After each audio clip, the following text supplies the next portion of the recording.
ছাব্বিশের বিধানসভা ভোটের আগে বড় সড় ধাক্কা খেল রাজ্যের শাসক দল তৃণমূল কংগ্রেস।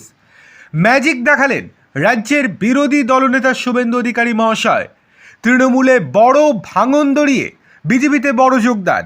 কি হয়েছে চলুন বিস্তারিত দেখে নেওয়া যাক। তার আগে আপনাদের কাছে ছোট্ট অনুরোধ, ভিডিওটি ভালো লেগে থাকলে লাইক, কমেন্ট, শেয়ার এবং সাবস্ক্রাইব করতে একদম ভুলবেন না। চলে আসি মূল খবরে।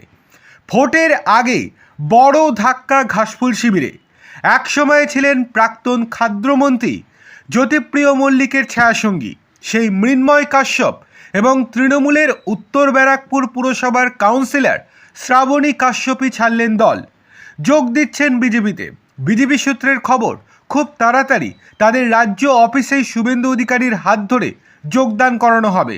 এই দলবদল নেই এখন এলাকার রাজনৈতিক মহলে পুরোদমে চর্চা চলছে।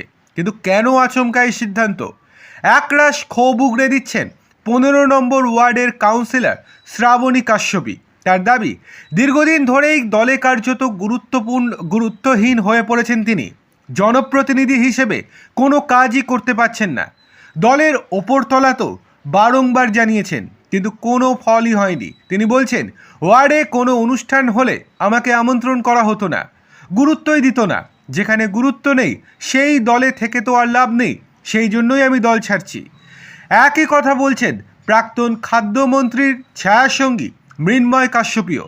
তিনি আবার দলে বেড়েও চলা দুর্নীতি নিয়ে ক্ষোভ উগড়ে দিচ্ছেন।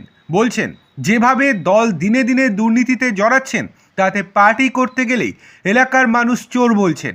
সেই কারণেই তারা তৃণমূল ছেড়ে অর্জুন সিং এবং শুভেন্দু অধিকারীর হাত ধরে বিজেপিতে যোগদান করবেন বলে জানানো হচ্ছে। তিনি বলেছেন, বহু লোক অর্জুনদা, শুভেন্দুদার সঙ্গে যোগাযোগ রয়েছে, আর কটা দিন যেতে দিন, তারপর দেখতে পাবেন।